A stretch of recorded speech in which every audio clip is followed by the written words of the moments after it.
Okay, so like, are we going to talk about this or what? Hmm. This whole bathroom thing, I swear I'm doing like an interpretive dance over here, tail going a mile a minute. Oh, tell me about it. The humans are totally clueless. It's like they think I'm invisible or something. All the meowing, all the strategic leg weaving I do. And you cats have it easy. You got your litter box just sitting there. Right. It's not like I'm asking them to climb a mountain. Just use the facilities that are literally right there. Try explaining that when you need to go outside. I'm reduced to pawing at the door like some kind of, Hey, savage. hey, I was going to say highly trained professional, but yeah, sure, savage works. But seriously, why even bother with subtlety? Sometimes a good old-fashioned yowl is the only way to get their attention. Whatever gets the job done right. Though I do kind of enjoy those little whines that get them all worried, makes them jump up like, Like they've been shocked or something. It's kind of funny. Not gonna lie. see? They secretly love the drama of it all. Makes them feel needed. Okay. But for real, why do we even have to wait? You'd think they'd understand the whole full bladder thing by now. Maybe they enjoy the anticipation. You ever think about that? You mean they get their kicks from watching us squirm? Now that you mention it. I'm just saying, there's got to be a reason they make us wait till the last possible second. And the worst part, the leash. Don't even get me started on the leash. Oh, you mean the humiliation of being paraded around on that thing? Tell me about it. It's like bathroom time isn't stressful enough already. It's supposed to be a moment of peace and quiet contemplation, not a forced march around the block. Like, hello, some of us have standards. Right. As if they're the ones in control. We both know who's really calling the shots on these little walks. Speaking of control, you ever get the feeling they're just messing with us? Like, they know exactly what we're thinking, but they pretend they don't. Oh, absolutely. Like when they just start talking and I can't help myself. Gotta bark. It's just gotta happen. Even that barking, honestly. Mm-mm. You'd think they'd catch on after a while. We do understand them. Yeah. Sometimes I wonder, though. Yeah, sometimes it seems like they think we're kind of. Simple. Like we just crawled out of the primordial soup. Yeah, exactly. And then they start talking all high-pitched and sing-songy like we're some kind of, Fur-covered babies. Don't even get me started on the baby talk. Who's a good boy? You are. Yes, you are. I know, right? Drives me nuts. Although, I gotta admit, the ear scratches that usually come with it, those are pretty nice. Maybe they're onto something there. Maybe they think it makes us more receptive to their wisdom. Maybe it's like their way of dumbing things down for us, filtering out all the complicated human stuff. Like some kind of interspecies Google Translate. Exactly. Though I gotta say, sometimes I think they could use a little translation themselves. Meaning?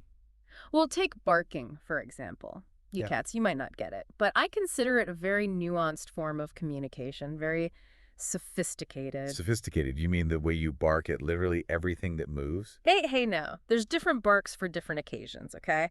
There's the stranger danger bark, the playtime bark, the treat time bark. Let me guess, they all sound pretty much the same to the untrained ear. Oh, okay, true, but that's on them for not speaking our language. I'm doing my best here. Yeah. Well, try explaining that when they mistake my urgent let me OUT meows for a request for cuddles.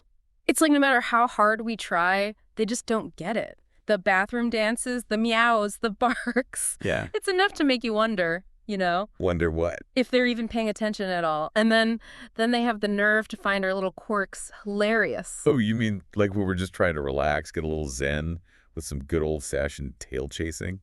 It's like they think we're putting on a show or something. Look at him. He's lost it. He's chasing his tail again. Some of us are seeking a higher state of consciousness, thank you very much. It's about connecting with the universe. Oh, absolutely. The universe of your own backside. You know what I don't understand? When I use the sink, for a little post-dinner paw refreshment, suddenly it's a 5-alarm hygiene emergency. Right. A little dirt never hurt anyone.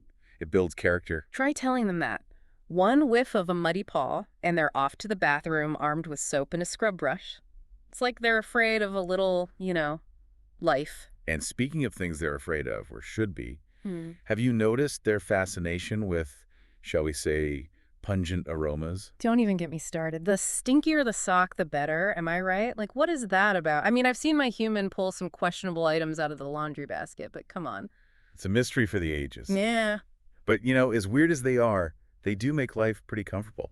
Endless food, a warm place to sleep, all the chin scratches a cat could ask for. Don't forget the belly rubs. Can't leave out the belly rubs. Ah, yes, the belly rubs. They've definitely mastered that one. But even with all that, sometimes I wonder, do they ever look at us, at how we live, and feel a little jealous. Jealous. You mean like they wish they could nap all day and chase squirrels without a care in the world? Exactly. Maybe that's why they spoil us so much. Maybe deep down they wish they could trade places with us just for a day. No schedules, no deadlines, just pure, unadulterated instinct. It's an interesting thought.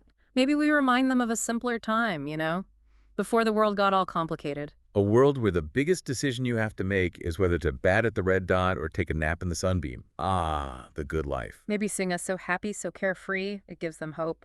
Or maybe, just maybe, it reminds them to tap into that inner puppy or kitten themselves, Embrace the chaos. Enjoy the simple things. It's a humbling thought that we, in our own furry, four-legged way, have something to teach them about really living. What do you think, listeners? Any humans out there feeling a little envious? We want to hear your stories.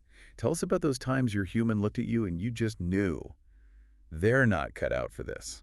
We've all been there, but at the end of the day, as much as we might tease, we wouldn't trade them for the world, right? Not for all the catnip and belly rubs in the world. There are humans, quirks and all. And hey, maybe, just maybe, they're learning a thing or two from us along the way. Until next time, keep those tails wagging, those purrs rumbling, and those humans guessing.